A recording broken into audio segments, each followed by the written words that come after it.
接下来我们要跟 BLG 交手了，然后我觉得 BLG 的中单 Kuro 选手的话，就我觉得，他也是老选手嘛，我也是老选手，那我们两个人都打，我觉得都打得挺好的，尤其是他拿到那种他玩的比较好的英雄，就比如说现在药姬、走一这种英雄的时候，他 KDA 也是挺好的，然后他前中后期打团，从对线开始打到打团，他都打得挺好的，所以我觉得打 BLG 的时候，我要选那种混子英雄，要混，不要跟他拼。That's a lie. That's an absolute Avoid him lie. at all costs. Lock in Yasuo. Lock in Yasuo versus Kale. That's what game one was. Welcome back. Jake Asterix, Ozzy Penko, Brento, Raz Muhammad. It's a pleasure to have him here with me on a series that can only be described as a banger of a game one. A banger. An absolute banger. A bonker one. Yeah, bonkers, but I never use that. Kuro in the mid lane with a Kale. A Talia in the bottom lane, but of course BLG didn't go too well for them. Who it did go well for though was FPX and Tian in the jungle, who just started off that game one with a banger himself. Yeah, I mean, I think that he went bonkers. I'm just gonna make you feel sad about your life. Really, that's what's gonna happen here. That's right. 94% kill participation. He had a very strong game. I think the biggest takeaway was the fact that he was once again able to abuse the bottom side of the map. Yep. It doesn't matter how predictable you are. Remember, Azubu Blaze, once upon a time, were known as the one-trick warhorse. Warhorse for the same reason, not just that energy drink.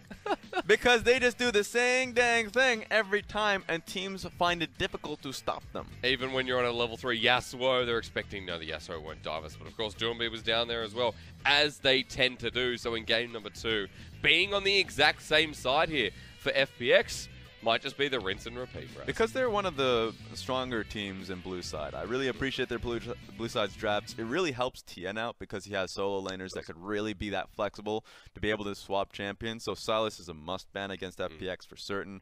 I remember one of the LDL/LPL videos that they've been running has been like a guide to Sylas. And guess who's been that person who's been like showcasing Sylas?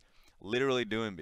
Okay. Like, that is funny for me, the fact that like you know for certain that he's played that champion consistently in solo queue, and so now I'm looking towards how Sylas, a much better top laner who's a lot more like has a shove, is skirmish about against everybody at the moment, and I think that Doinb could also pick it up himself. So going into the draft of the next game, laning phase is going to be a priority for FPX. It just needs to be a priority for BLG. If we are talking about Sylas, we know GlmGoon would play it as well. We know that for FPX, a lot of their mid-top lanes, like the bans that come out of different teams, you'll notice they're the double flexes that regularly get banned against this team. Yes, they do. And I think that it hurts them that we're not seeing as much Urgot. I know he gets the buff in the next patch, and he's a little bit too strong on that. Back again. That's he's still here in this patch. He's still being picked up by. Yeah, but he's not going to be in the mid lane. No. The nerfs to him make it so it's going to be just a top lane specific matchup, and at the same time, you're just not going to have the laning phase strength that you used to have. The mana nerfs that he received, and also the nerfs to his shield. The cooldown nerfs on his W, they hit him hard, man. Oh yeah. They really kneecapped him. So for that champion, it's going to be. I don't see him being picked up at the top lane. GlmGoon's one of his greatest strengths is like the flexibility with his picks. He's gone towards the GP when GP did get buffed. In fact, he's picked it before that patch hit. So I expect him to, if he's going to be on blue side, if he wants to pick up GP, then he will hold out until the second phase. But I expect at the moment to be, I mean, we saw the Kennen in game 1. We've also seen a Kali buffs coming through. Jason Kennen will be his go-tos. Yep. I think Jason Kennen for certain, and then it'll be a Jarvin, and then whatever pushing champion. Lyssandra's been something that Doinb loves. He's one of his most played champions. And all of the analysts from BLG's side know this. Coach Sim certainly knows this on BLG. Going into game 2, I think they'll change their plans drastically. Not because of the unfamiliarity with Kale, with the lacking experience with the Talia, but because going up against FPX, you need to get mid lane control. So you can't choose a champion that lacks all sense of control in the mid lane. And when your jungler's behind as well in the Aatrox, and you don't have the Rek'Sai, which was banned away by FPX in that first phase. As soon as Meteor loses that jungler, you're like, well, that's his best jungler. What comes next? Well, you saw the Aatrox, and I think that's possibly his go-to once again. Okay. What I would expect if he loses out on that one is going back towards the Nocturne or the Karthus. I still think they're very strong champions. He's lost his Camille over the patches as well, which was his other go-to. So yeah, I'm not concerned with his champion pool. Okay. Ultimately, when it comes to how he's been able to play on this team, it really just comes down to how well he can play against, or at least alongside the picks that his own composition had. I will say this, the only champion that I don't expect him to play is going to be the Lee Sin. That's a Tian special as well. I haven't seen Metoer pick up the Lee Sin. In fact, when he ever gets near that realm of damage threat, he goes towards the Kha'Zix and Olaf instead. Yeah. Kaz has been coming back into the meta a little bit too there, so still being on 9.5 for BLG. I like the adaptability of their composition. I like the adaptability of BLG itself. In Game 2, maybe expect more of that stock standard. We didn't get to see the Poppy from ADD, which is his speciality and his best champion. For Metoer, whether you see the Rek'Sai or not, maybe out of the question at the moment. For Kuro, the LeBlanc, the Zoe there, some of his specialities. Let's funnel this into what I think is the ideal composition for BLG. Please. Because we talk about how much they can go across the board, but they're a great team fighting team that slows the game down. They have one of the lowest bloodiness ratings of the LPL. They really do have one of the longest game times as well. So the fact that they go towards the LeBlanc in the mid lane has been a surprising factor, because a lot of people will be wondering, well, if you have LeBlanc, why aren't you speeding up the game? Yep. But it's just because it comes down to the fact that they want to have lane control, and then they move past that by being able to layer their control wards across the red side jungle. So I would say LeBlanc, Rek'Sai, Poppy in the top lane, and in the bottom lane, I expect it to be... Ooh, that one's difficult. I would say the... I mean, Jinjiao's got a wide champion pool as well. Nico and Galio. Yep. I know I just mentioned a lot of OP champions in the eyes for a lot of teams, but the Galio still escapes the pick and ban. So does the Nico. And I think that if you get that, including LeBlanc, right now, BLG would be happy with all of those champions. Yep. Because Aatrox was prioritized in that first pick phase there. Nico left to the ban of the second whim of FPX. But get in it. Jinjiao, Nico, Kalista, eyes on that as, again, similar bans here with the Ezreal in the first phase. Rise there from BLG. And similar again from FPX, Jarvin first locked in. The Rek'Sai ban is the one that follows up Sylas as well. They will not leave those bans alone. FPX shouldn't change the strategy they had in Game 1. It's BLG that's throwing all the way, going straight towards the Ashe. 2 new pickups. Tahm, Kench to accompany there on Mini as well, one of his best champions. But FPX, they're going to do exactly what you'd expect. LWX on Kalista. And the Ashe, I mean, when you trace it back to whenever it comes back into the meta, you would see it from Prey and Gorilla, right? And who would know this one best other than like Kuro? So like for me to be able to see this team that has always played a more Korean strategy in game time, Ashe is always going to be a valuable champion for BLG to utilize. In fact, knowing that Metoer, we're going to be questioning what jungle pick he goes towards. He wants to be able to just run through the Jarvin, then have that extra CC in the bottom lane so you can go towards an Olaf or Kha'Zix. You haven't picked it up just yet. You've prioritized the top side this time as your final pickup here in this first phase. ADD Sion being a bit of a highlight for me on top of his Poppy. But now to the jungle bans for FPX, because the priority is onto the Nocturne, as you were mentioning before, Raz. And if they're right in the assumptions, then the next ban, which way we go, because we definitely don't go towards the Lee Sin. Yeah, I'm thinking the Olaf would be another good one, but... Okay. Okay, there we go. The Zoe banned away from Kuro. If you saw how Kuro ended up playing that one against Uzi, or in that one team fight that should have been, you know, highlighted across the globe. Put that on Reddit. Sad that I didn't get to go there. That's my fault. It really is. You should have upvoted it. I'm sorry, Raz. But like Kuro went mad off his Zoe pick when they went up against RNG. It was just the game that he lost in, that he tried to solo carry on it. So take it away from him and see what he goes towards next. All right, look at FPX though. Cassiopeia is locked on in there for Doinb. Doinb has beautiful times in this Cassiopeia. I'll tell you about that a little bit more as we jump into game, but GlmGoon, the Gangplank that we talked about, is one of his favorites. There we go. He knows he's going up against the Sion. I mean, the Sion connoisseur in ADD.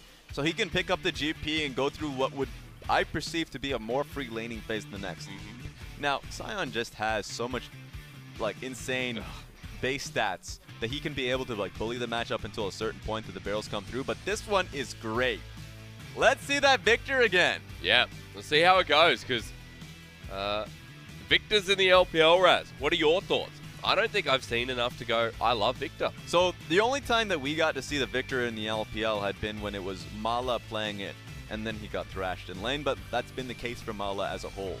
So picking a champion that once again doesn't have the pressure early on in the laning phase has always been a question mark. But I love Viktor when he knows what matchup he's going into. He has the range that can deal with the Cassiopeia with his E, and so I wanted to be able to see how he can do it. My biggest question is what he ends up picking up in the secondary tree. For a lot of people in solo queue, it's been, I mean, area is primary, and then you go in inspiration secondary with futures market, so you can get towards your first evolve quickly. Thankfully, in the recent meta, you can still pick up double dark seals, so you don't feel too bad about going towards the, you know, the boots, the free boots that you end up picking up in inspiration. So you can pick that up, and you don't have to dip in towards the free markets. I want to see what he ends up picking up, because Kuro on that Viktor pick, this is such a great team fight composition from BLG. Yeah. Changing things up again for Kuro as well. Look at his mid lane champion pool and tell me when you've seen the Viktor, seen the Kale as well, but very different story. Trying to match that of Doinb, who just has an overflowing champion pool. But of course, Kuro, coming into this series, was always the person to watch, and putting him on the Viktor here in the teamfight composition as you described accentuates him even further. And they have the same way of playing out these team fights. If you look towards how Cassiopeia wants to play these out as well, larger like Dragon, Elder Dragon, and Baron fights, be able to just throw down the miasma. You can say the same for the W from the Viktor pick. So it comes down to who gets the control around these objectives, who gets the pick with the Kalista ultimate or the Ashe ulti. They have similarities, and it all starts in the laning phase. Who gets that pressure? Better comprise there from BLG. Get through the laning phase, get through the game, bring us to number 3. Find out now, because FPX already secured for playoffs, but they're hunting for first. BLG just hunting for a spot.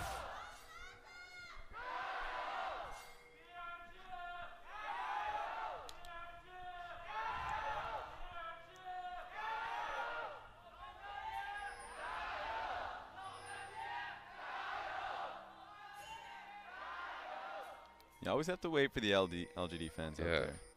At least the TSM stopped. Thank you, Kevin. Kevin actually has Doinb's autograph out there for me somewhere, right? I feel like a lot of people do. Oh. Doinb is a very kind person. Oh, well, alright. Well, now I don't feel so special.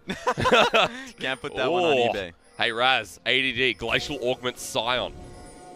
So we've seen quite a few of that. He's actually gone towards that when it's gone towards a ranged matchups. We'll talk about it with Doinb just going straight in towards Kuro. Doinb 1v1. Wow. That's rough. And Kuro has to stay in lane. 130. So you certainly have to take this one. He started with Q as well, so he has the shield to be able to stick in lane a little bit longer. I wonder what his first item is, because we're still looking at keystones. There we go, Corrupting Potions. Okay. So a couple of ticks there from both mid laners there. Doinb getting the trade-off, but the better trade, in fact, only using one. Kuro will have to stick in lane and take the abuse of Doinb with the early shot. Thankfully, the Corrupting Potions will make life a little bit easier. Something I want to see here is Doinb should be a harder matchup to deal with. As you can already see how Kuro has been playing this one out. Walking up, getting the Q across, which gives him the better trading pattern, having the shield and the Airy to follow up as well. Yep. Once he ranks up his E, the death ray will be fun to be able to pick up. Yeah, sad that that one ended up resetting. Especially since he's vertical jungling at the moment. He started in the enemy side. For Tian, still, information is his advantage here this earlier in the game, but already Meteor's responding. I think it stinks for Metoer. Remember what happened in game 1, and if you saw how Sino Dragons versus FPX went, the fact that Tian now has access towards the bottom side of the map, full experience being picked up here, makes it so he can still support Doinb, while now giving LWX the ability to just get the CS advantage from the bottom side of the map, 16 to now 5 minions, and Tian is immediately looking towards this. Very true, and look what's happening again, Raz. This time Doinb's not here, but Mini has the flash straight away. FPX, it's the same old. Meteor knows that Doinb doesn't have any mana. Gets a phase rush, though. Yeah, at least he can get closer and closer towards his team. Help. And there's a scuttle there, Raz. Oh my god. Thank you kindly. Bless up. I mean, he had his summoners too, so at worst, he was going to at least blow his flash. Now Cassiopeia can come back into lane and can still output that level of pressure. Thankfully for Kuro, this was just Metoer now allowing Kuro back into the lane to get this complete push out before he bases. Gives him a good time to be able to take Raptors away as well. That's right, gets the pretty much full cat there, bar a couple that goes over to Tian in the end. Doinb coming back to lane now, so Metoer has to back away from the jungle. Red buff still available here for Tian, who is pretty much even in CS with the enemy jungler and Metoer. Tian's just going to try and track down Kuro. If he stays in lane a little longer, then that's going to be great for Doinb. This is tragic for Kuro. Yep. That's such a big wave pushing towards him as well. Metoer has to try and reset, but Tian, Oh, what are you doing? are you Are you shopping? Oh, thank God you're a Jarvin. I don't think he was shopping, but he was certainly looking somewhere else. Okay. And that hurts because he just wants to stick by as long as possible, make Kuro's life a little harder. But that's a cannon wave, so it's going to be pushing now towards Kuro, thankfully. But now he's going to be under tower. This is a discussion that we had coming in from game 1. Yep. That BLG had suffered so much when they were constantly getting shoved in. At that point, it was a Kale into the matchup against the Yasuo. This time around, Viktor dealing a lot of pressure that Doinb is starting to levy through. Oh my This Lord. is harsh, and I would say thankfully Tian is not here. Yeah. Because that would be not necessarily a dive to get the kill, but certainly Kuro have to leave the tower. You don't even need Tian here right now. Kuro's a level behind the wave, getting shoved off as well. 13 CS, Kuro needs this wave to recover, but Doinb's not going to let him get it. Look at him. I mean, here we go. 1v1. Heal burnt out by Kuro. He's still burning down. He can't back. And the next wave's coming in through once again. He doesn't have teleport on the Viktor. It's a heal, so he needs his jungler. If he loses 2 waves like this, it's lights out. Kuro doesn't have enough mana to sustain Let's underneath go. the way. The flash forward. Kuro responds. Flag and drag. Smack down. Tian finds the kill. Now for FPX, the flash away from Chris, but knocked up with the Justice Punch in the Winds of War. Doinb autos for the kill, Raz. And that's 2 quick ones for FPX. Some of the worst early games we've seen, 2 games in a row from BLG, and it's been trying to support Kuro. Last time it made a lot more sense, and it was just FPX capitalizing on a bottle lane dive. This time around, just really intelligent from Metoer, Tian and Doinb. Yeah. Because Tian and Doinb, Tian holding the large wave, saying, okay, you ain't going back for some time, I can even track you down. Turns into this. This was the result. Kuro was faced with a decision. Either he stays and calls for his jungler, or he bases and loses 2 waves. Neither of them are a good decision, and even as an insurance policy, they bring in Crisp, who's doing quite well in his own lane too. So bottom lane and mid lane have been doing well for FPX in the last game. It happens once again, and you start to see Crisp, who's very vocal, coming through to help out Doinb in the dive. Very curious about his pathing as well, because there was bottom side vision, and whether that knowledge was there that Chris was moving up or not, Mini was still in lane with Jinjiao during the play. Bottom lane has a lead still. And I know a lot of people will come out of this series, let's say if this ends up in a world where like, FPX 2-0s BLG. It's looking likely that could happen. But if that comes out as the reality, people will look towards BLG and criticize the draft. And I think they will overlook the fact that FPX finds such very small advantages in situations throughout the mid lane or in the bottom lane, and they exacerbate it. They open it up. The fact that last game we got to see LWX and Crisp just find that early game dive was great. I mean, that was easy. If Kale doesn't have the pressure there, then LWX and Crisp can go wild on the bottom side of the map and bring in Tian. And this time around, it was Viktor trying to find a good back timing and now just getting punished. Yeah, the flash is there from Tian. Can't first summoner that Kuro doesn't have, but Crisp is gone for the roam once again. Raz might be caught out underneath the blue buff. Still standing here, doesn't have the flash available, might just die for it to Jinjiao. And that's how you capitalize on FPX when they roam heavily. I mean, I don't even know about that. That's just awkward play. Like, what the hell? Like, Tian using his flash and then mispositioning it so he couldn't get the knock-up on Kuro was one thing, and then you just see a Galio in the pit. Like, there's no explaining that one. I will just say that that was just bad execution, my friend. A lot of question marks. Look, that's very fair, Raz. Very fair. Always try and justify it, but sometimes you can't. You can try your hardest, but then some plays you can't touch. That's fair. At least it kill goes over to Jinjiao. It's his first of the game, first of BLG's game. Getting themselves on the board there. The Ashe needed this badly as well, considering that LWX solo in this lane for quite a while still has a lead. And because mid lane is just skyrocketing ahead, 20, 25 CS now. Meteor's come in, good petrifying gaze from Doinb. Hang on, Raz, we're just starting it up again. Tian's back in, doesn't need the flash. Meteor will go into the world ender, but half health now once again. The Chaos Storm is out, but Meteor burning down, locked on the miasma again. Doinb takes a couple of it, the shock, but runs away. Hello, ADD. Can he drift? Not quite. But take a look at how BLG had to double down on that one. ADD using his ultimate that would ordinarily be used for his own lane to go straight through mid lane, and then the Ashe ultimate, the Enchanted Crystal Arrows going straight mid, because Doinb had played that one so well. Completely just stunned Metoer in his own initiating the gank. Yep. And then to follow up, you see Viktor comes through and he gets poisoned. Doinb could have 1v2 the situation, and Tian was just there too to double down. So like overall, FPX's 2v2 mid lane is masterful. It's absolutely insane, you're right. Tian still has a very good lead, very good read on this jungle as well. Look at the vision that's been set up purely for Doinb. Bottom side there, where you know that the Aatrox is most likely going to be next after he backs, after he's cleared his top side jungle. And right now, that one row control ward that BLG has was in the Dragon Pit. I think they're afraid of Tian looking to solo out the Ocean Dragon. A lot of teams are not happy with Ocean if it gets taken really early, because that just makes laning phase even harder to deal with. And in this side, I think they should be a little bit more concerned with the path that now Cassiopeia has towards the bottom lane, because that control ward will not catch out a roam from the mid laner going straight towards that dive, a possibility now that Jinjiao has to deal with.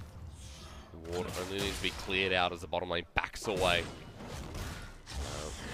Of course, BLG, one of their last games coming forward, is going to be Invictus Gaming. So putting forward the question that FPX, you know, this was a must-win really for them.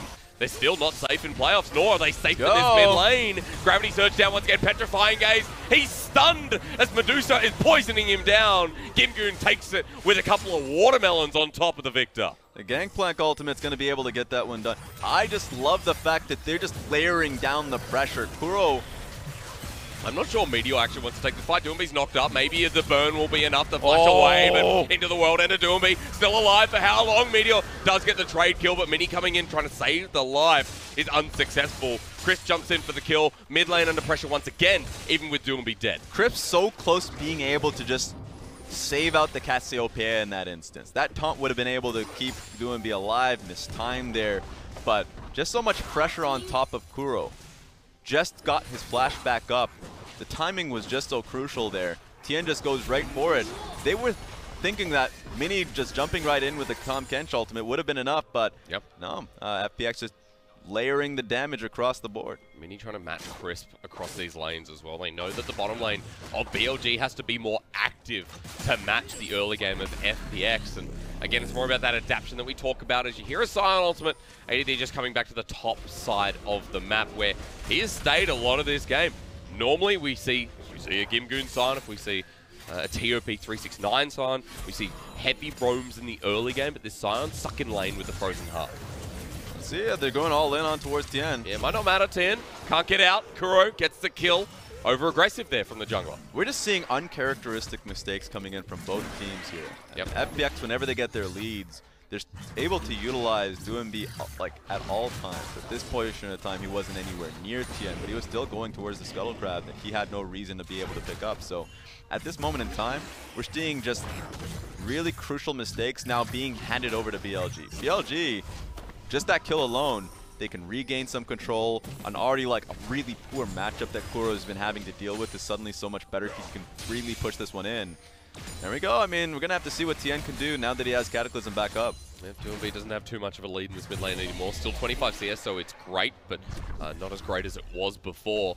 And with Metoer picking up the Rift Herald, mid lane now a severe threat that BLG can play on. I have to wonder. There's a possibility that they end up using it towards the top lane. Because if they use the top lane, not only does Sion have the pressure there, you have no possibilities of a re-engage happening. FPX can use their Galio ultimate towards mid lane if they end up using it, let's say 20 or 30 seconds afterwards, so they're going to be going top lane where it's going to be unresponded to. Turret plating's up there as well, Raz. ADD's near it. Who gets the turret goal? It's both of them. As Gangplank's ulti come down as well. Now GlmGoon for the 1v2. This is doable for the world ender underneath turret. Who's tanking up? It's ADD turned over to Metoer. Now with the Rift Herald still charging away. The flash away from GlmGoon. One more hit. One more. Wait, the minions are doing it. The minions have done it. Oh, the roar of the Slayer as well. Can't get the slowdown. And ADD doesn't quite have ultimate. GlmGoon just walks away. ADD could have flashed in, could have helped out, but he thought the job would have been done with that one extra auto attack. But after Darkened Stance got hit, after the passive from Metoer did the job, he thought he was going to be all right. Yeah. He thought he would have had the movement speed to be able to get the kill. GlmGoon just teleports back to the top lane, has a Trinity Force now, and ADD suddenly has to start respecting the Gangplank. With that kill, he gets a bounty, he picks up the minion wave, he saves the turret. Look, this is my favorite kind of game. It really is. The right intentions, the right moves, but the worst execution imaginable, right? a lot of the times, I know looking at the look lives and the players were coming in, you saw a lot of the sleepy attitudes from the players. Literally players sleeping. Yep. Well, you better wake up. You got to get some coffee in your system. GlmGoon was one of the players sleeping as well, no longer. Well, even okay, obviously GlmGoon was one of the ones sleeping. Doinb was sleeping, but it seems like he's the most active of FPX's lineup at the moment. Yeah, okay. So you don't have any excuses that the person who was sleeping apparently is well rested. Well, that makes sense. Otherwise, they're just very, very tired.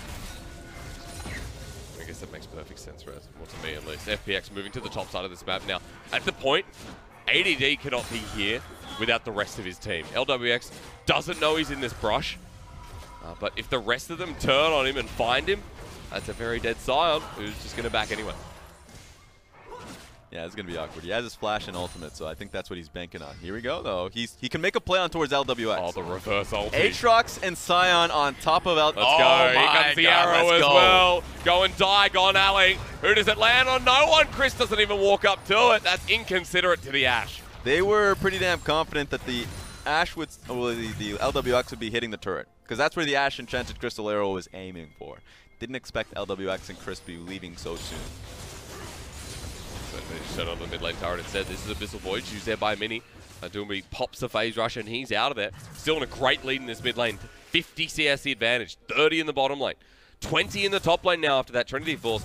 And jungle at a good standpoint as well. FPX, that gold lead all across the multiple lanes now as it reaches 4, soon to be 5. It's already taken down this turret. This is just so much pressure coming out of FPX. I said it was soon to be 5, Raz. I'm telling you why. Mini is going to take a rend in a second. Flashes away, but the cannon rush looking to silence them down. Heal up by LWX to get out as Meteor starts threatening for the play. 3 versus 3, no longer an option as Mini doesn't have ult, summoners, or health. But they're playing this one out slowly. They know that they have the pressure on the top lane turret. They recognize that Doinb can show up whenever he can. They're going in. Yeah, Meteor has the ultimate to burn, but now it'll just be to save his life as he tries to turn the fight. Chris into the Zonyas, but out he goes. Stopwatch it is rather, but with the Fate's Call back on in, he jumps down right on the spot. They turn the fight at low health bars, mind you. Very well played by FPX. And if you were looking at the minimap throughout the entirety of this is BLG in just pure confusion.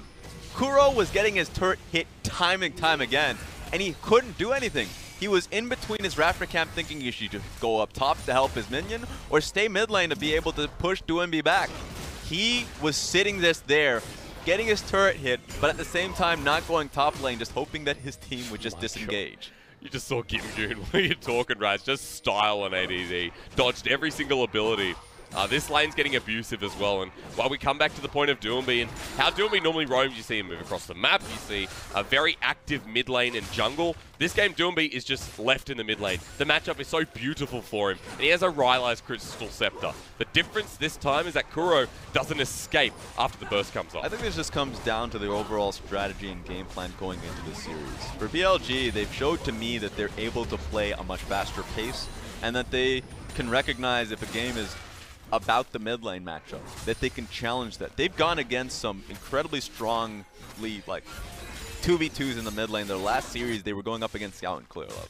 And while they couldn't come out of that one ahead, I saw great points of which they were able to push the series to a game 3. Yep. Like, it was off of Kuro and Meteor getting early game leads through each other, and at this moment in time, it looks like they took a few steps back. Thinking that they can scale up, thinking that the matchup wasn't going to be the most important thing, and Doinb and Tian are able to just run away with this. Comes back to why this team in FPX, although be it a couple of mistakes earlier on, that FPX is shaping up to be one of the best teams in spring. Never did we think that, you know, adding Doinb to a roster would change it this much, but of course LWX and Crisp, some of the most experienced bottom lane as well. You have to think that FPX at this point in the game going, right, cool, we're in control, we know how in charge we are this split, and against BLG in a game 2, they still have the gold lead, despite losing that top lane turret just then. They pick up another Elemental Dragon and Mountain. We, again, see what's next. Yep, 60 CS lead in the mid lane. Come on, all right. 20 CS lead in the bottom lane. Pretty huge lead in the top side of the map as well. Like, across the board, just the gold advantage is as large as it is because of not only the early level 1 that didn't work out well for Kuro, but the strategy was never to be able to hit hard early. And at the moment in time, with the early game disadvantage they had in the 2v2, and on top of the fact that they couldn't get anything back when they tried to at least double down on trying to defend them, mid lane outer turret and gave Kuro the full 2 waves of experience. What we're seeing from FPX is how to take a large advantage for what's given to you. Yep. Like a maximum punish. And that's what you got to see. Crisp's wonderful roam, he's probably not going to get an MVP, but that just really is a game about like how do you really characterize MVPs for supports. Because I think that him roaming at just the right time to get the punish on towards mid lane and how he was able to play the top lane skirmishes in the 3v3s was exceptional. I think Crisp has been doing such a great job in this game. And that says a lot for their future series. Not just this game, the series that has been played in the past. Tian has to escape there from the infernal chains. Crisp has had some really good series, especially on the Thresh, the Alistar as well. Those mid lane roams are very common here for FPX, and I think shows a testament to this team moving towards playoffs and how far they're really going to go. Take a look at the push on the top side of the map, LWX getting that wave ready. The concern is now that it starts to like bounce near to the inner turret, that FPX could move a little more deeper in towards the red side jungle. They're in the area. I don't expect them to start Baron at 20 minutes, but I guess who's going to stop them? They have such a large engage front in their lineup. They just secured Scuttle as well. They have an easy escape route. They have an easy engage Mountain route Dragon as well. too. That's going down fast, Raz. Meteor has to react quick, but Crisp is dissuading him over the side. Arrow lands on into the AD carry, but it is supported by Doinb. The Baron goes down into the pit. Meteor flashed in to try and secure it, but he's just going to die on the way out. Baron kill again. FPX, it just looks too easy. Jinjiao had a good eye out though. He recognized that he needed to deal with the Ren. Yep. Enchanted Crystal arrows LWX, but it wasn't technically at the right time. It's so hard to get the timing down when Mountain Dragon is a factor and you're getting the just Baron bursted down by Doinb. So it was just so hard for BLG to be able to keep up. What you're going to hate about this now is that FPX with Baron buff, this is just going to happen so quickly. Mountain Dragon, the push that comes through from these lanes. 8k gold lead going to grow even further. It looks like they have everything they need to start knocking away at BLG. All right, got to see if ADD, I mean, he's definitely not safe here at this moment in time. The inner bot lane tower is going to be the first thing that we're looking to try and defend. Yep. Don't think BLG have much to deal with because this jungle right now that you're starting to see Aatrox get this Gromp in, it's no longer his. That controller is going to be cleared out. From this point forward, it's going to be the blue side controllers littering the area. No one from BLG nearby to help stop this push as well. Remember that the FPX push comes so quickly, but GlmGoon sitting in the side lane, LWX and Crisp in the mid lane, Doinb and Tian in the bot. No one's there to deal with the GP top lane, so he's just going to be able to just chip the tower down. Look at the spread here from BLG. Just so rough. ADD eventually does move, but GlmGoon has 2 items already. ADD is going to neglect a lot of the damage, but the Baron minions do their own work. Which means that mid lane turret's going to be your primary focus. Like the fact that Viktor now can't really deal with a dive here and is going up against a Kalista Galio. I'm sorry. You need some help. All right, next time. There it is. Oh, yeah. Okay. FPX fired 1. Well, let's keep it going. It's like a train that just doesn't stop. There we go. I mean, literally isolate the Viktor. It's a great strategy that FPX is utilizing. There's so much just all-out skirmish and engage that Viktor can't be left alone. Oh no! Man. Someone help ADD. The Powder Keg's got buffed this patch as well, by the way. Don't forget. He's doing so much more damage, if only a slight amount.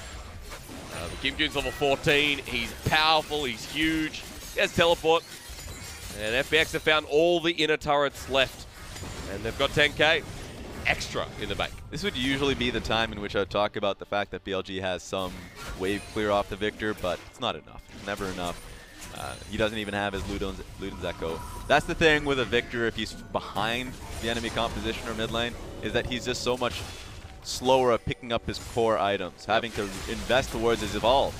Well, hang on. Can he find anything in this fight, though? That's a flash immediately after the Cataclysm. Gravity Surge brings back Crisp, but FPX still right in the mid lane with the Baron ready for the taking. BLG, there is still a bit of wave clear, though, with the help of Ashe, but with only the Renan's Hurricane at this point, they get the wave, but they lose the Dragon again. They're probably going to be looking towards GlmGoon a little bit more closely. Probably going for a 5v5 outright, because Infernal Dragon's going to be nice. At this point, they could just use the GP ultimate to, you know, find a good time to dive. But if they can use the barrels as well to create a lot of space so Viktor can't walk up forward, same with Sion, that'd be a pretty good idea. You can already see how much of a slow that is on ADD right now. Yep. And he took Glacial Augment, remember, so I can't get anywhere near GlmGoon, 2 levels behind in the matchup. And by the way, Raz, What's be very close to Flame Horizon Kuro on this Cassiopeia. Wonderful. Yeah. He's been taking a lot of jungle camps, man. I'm just going to put that out there. It's easier when they just add up to 4. All right? I'm giving him that. Nah. 100 CS is 100 CS in my opinion. Okay, you take it. Okay. Doinb has a 2-level advantage in the mid lane as well. He's had 2 Gromps in a row. Yeah, he has. He took the blue buff and the Gromp simultaneously both times. Yep. Okay. Oh, here comes the crew. Wait. Get him, guys. They don't know he's in here, though. Oh. They're a pretty good idea. Spotted out. Red buff's coming up as well. That blows the cover, surely. Tian just backs away. Baron buff used very reservedly. And FPX just going to wait for the next one. Dragon not really going to come into this game. You've already got the Infernal. You know that the fight is yours for the taking.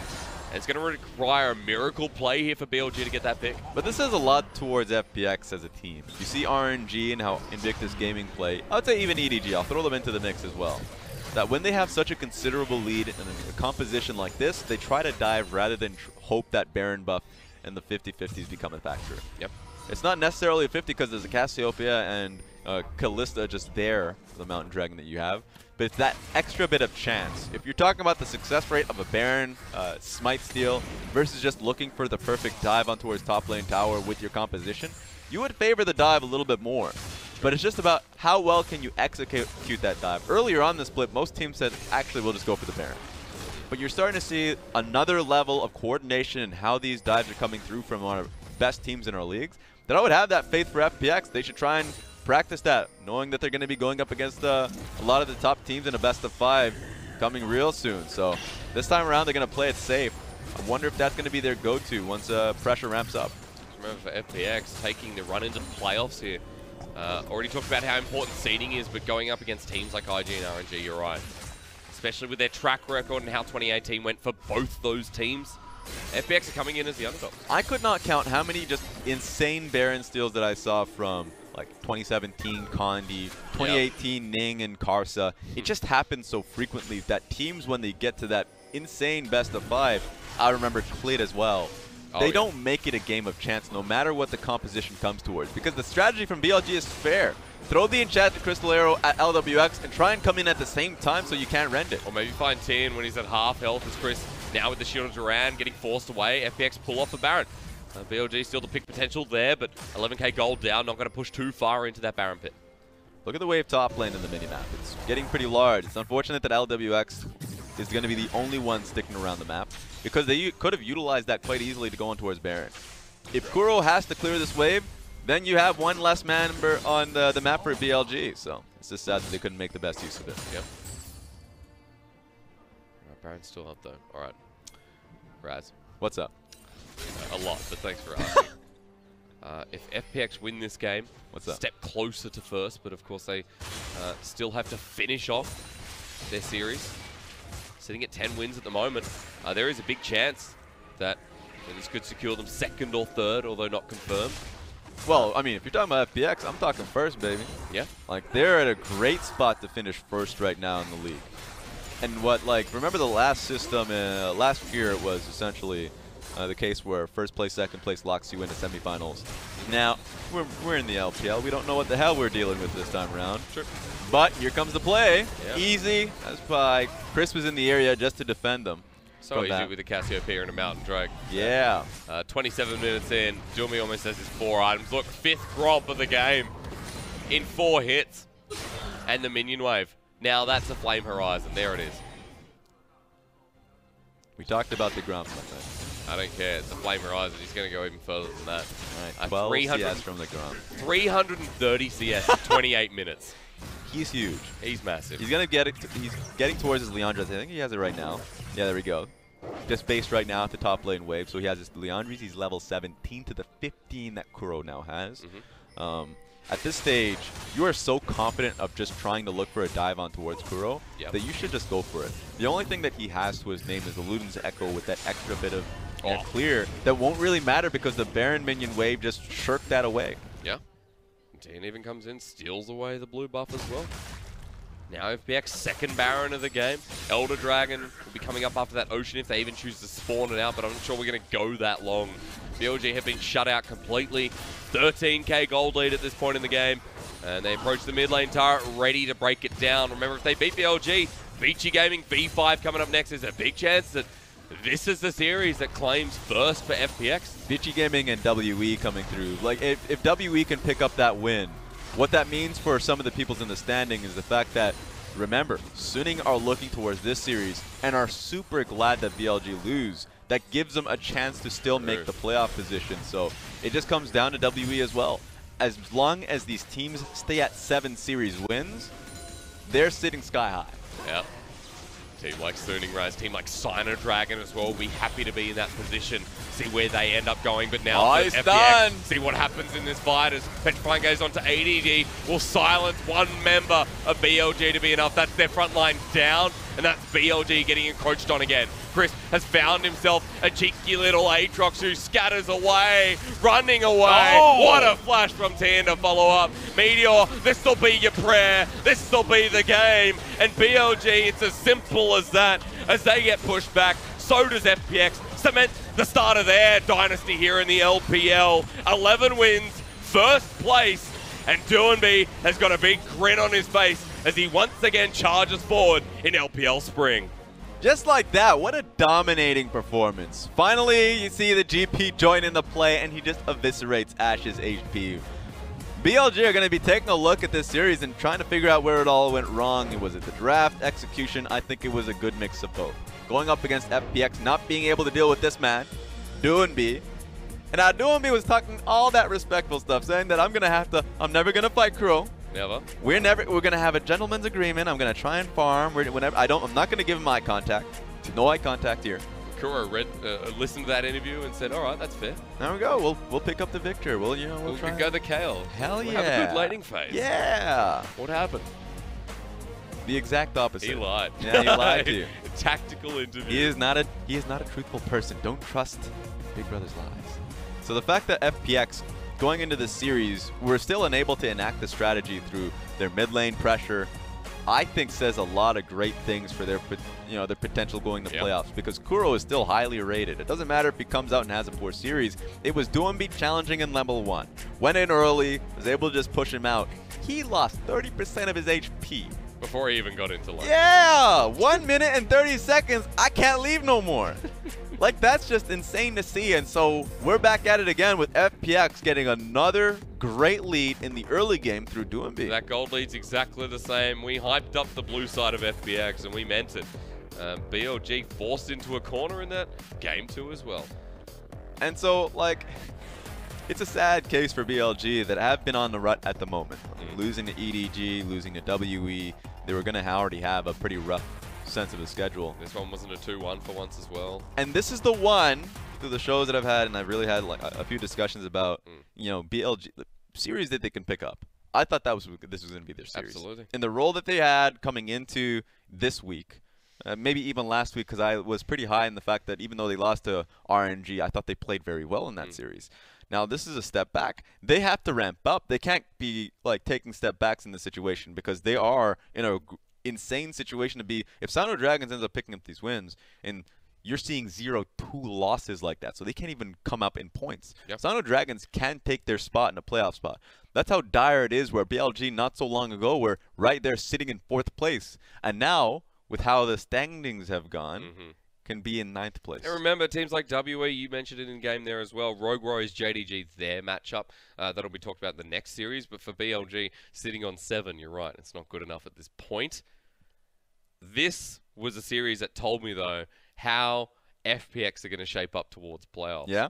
And how FPX look with the consistency of Doinb in the mid lane. Like, all season long, this man has looked good. Yeah, he has. And I think one of the changes in dynamics is the fact that they're able to now play through his advantages. He's been a player that has so consistently used his leads to leave the lane, to go to the bottom lane or top lane, that this is the first time that you got to see then him take that firm control and then call crisp to the lane. So now you just, as a team, if you're going up against FPX, have to get control of the bottom side river. Yep. Because GlmGoon's pretty damn fine with scaling. He doesn't really find himself in the early skirmishes all too much. Lane, apparently, yeah. And then it's more so the fact that LWX, Crisp, Doinb, and Tian work so well in congruence with each other that I think that if you're dealing with them, you need to be able to have some early game factor to yourself, or you just can't execute in such a fashion that we saw Metoer and Kuro did this game. This was just a bad day for Kuro. Yeah. Sometimes you just have bad days. Sometimes you go into Worlds as a freak of freaks and this doesn't work out well for you. This is a bad day. This is a bad day. And you emote as well. You're just looking at that already feeling bad. You probably didn't eat healthy in the morning. You had like McDonald's for breakfast and you're like, ooh, that hits you. That hits you hard. And then suddenly the cataclysm's on top of you. You think you're fine. You're like, okay, I'm just about to get my flash up. Like, it's going to take some time. Oh, no. I still died to the GP ultimate. To the GP. So GlmGoon gets ahead in his lane as well. So, you know, from there, it just went all uphill. It's like everyone loves, you know, Kuro. I know everyone will talk about the everyone hates Chris thing, but no, everyone loves Ray. Or is that really the name of it? Everyone loves Ray? Yeah. Everybody hates Raven. No. What are you talking about? oh, sorry. Sorry, that's Everybody Hates Chris. Wrong show. I was like, what are you talking about? To be fair, I'm the one that made the connection there. So I just felt like it was a really bad set of games coming in from Kuro. And then the fact that he was able to come into this series with two like picks that he hasn't gone into the past with, like the Viktor we haven't seen in the LPL other than the Mala's pickup on that one. It was equally as successful. It wasn't that good. And then you got to see in game one he picks up the Kale, because they must have been practicing that heavily, that composition in particular, to have the Talia, Kale, and try and at least get push in the bottom side of the map, and then try and get wards up for Kuro. But then they dove in the bottom side of the map, and the teleport like wasn't there on time for him. So a lot happened today that the execution didn't come through. I like that we saw the Kale game one. Like, that's going to be my highlight to take away, even though it was technically a low light for BLG and game one was just so clean. Yeah. I know you're smirking because you're like, well, a lot of people are going to judge that Kale, but for BLG, their next steps, I mean, where does it even go from here? How do you recover from a game like that? I mean, they put in a lot of work into the compositions that they had that, you know, obviously didn't pan out. A lot of the times it's as simple as go back to the practice room and just try and go through the compositions that had made you work so well. I mean, the Zoe, LeBlanc are the things that he shouldn't be going away from. Sure. I know that Zoe got banned, but specifically LeBlanc was still up. You can actually go towards the Akali just as well. And if you want to go towards the simple mages like Lissandra, that's fine as well. That's always been the great teamfight options that Kuro specifically had for himself. And then Jinjiao, I mean, there's not a lot that I want him to change. I think a lot of it comes down to, I know we hit on champions so much, and the takeaway will be just like champion select for this team, but I just saw a lot of uncharacteristic plays, especially from FPX. Tian had messed up quite a few times around the Scuttle Crab, that any other team would be able to see that throw and say, okay, fine, we're back in the game and we can cleanly go towards it. And I think that when it came back to Kuro and Metoer, they made equal mistakes to give the game right back. So not clean. Overall, you just want to go back to the practice room and look towards the discipline. And you look at that, especially towards Tian and uncharacteristic mistakes against a team like BLG. Well, then you say, all right, again, the question towards playoffs and RNG, IG, who are all but secure, especially IG are. Then you go, you can't make those same mistakes against people like Ning, Castle with the way they're playing as well.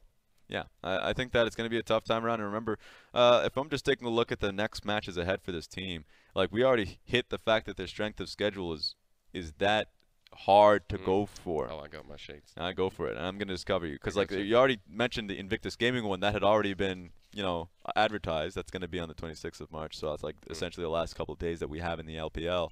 Like that one, I say easily goes towards Invictus Gaming with how well they're playing at the moment. And then TFP follows that. BLG, that's a hard matchup. Yes. TFP still playing very well despite their loss to EDG. So for BLG, the road so far, but the road not really reached there. And realistically, they come out of that one 0-2. And I'm just saying in their current form, that in and of itself is like you're potentially out of playoffs, and Sino Dragons really only have to go up against the Suning set, and of course they still have to deal with RNG. Yeah. So those two matchups are the matchups that we're looking ahead to in our road for 8th place. And the fact that BLG are now in that conversation where not so long ago we're like, well, they're going to playoffs. They were 4th place, and I would say they were statistically looking great.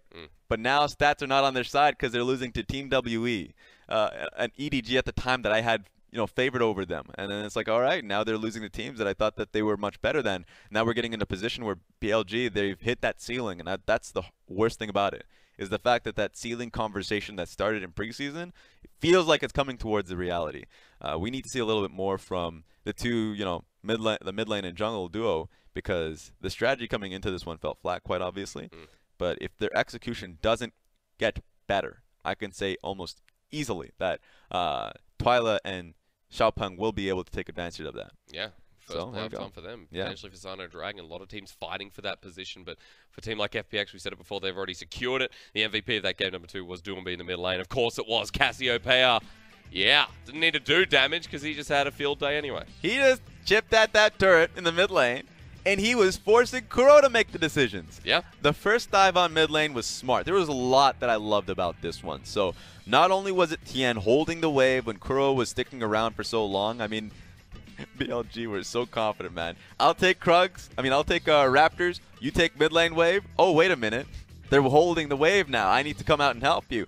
Actually, just a second now. Now you can't go back. So they had stalled so much, played so greedy to begin with, that now Kuro had to stay in the lane, gets dived, has to like deal with the fights that were happening in the top side of the map. He's like, what do I do?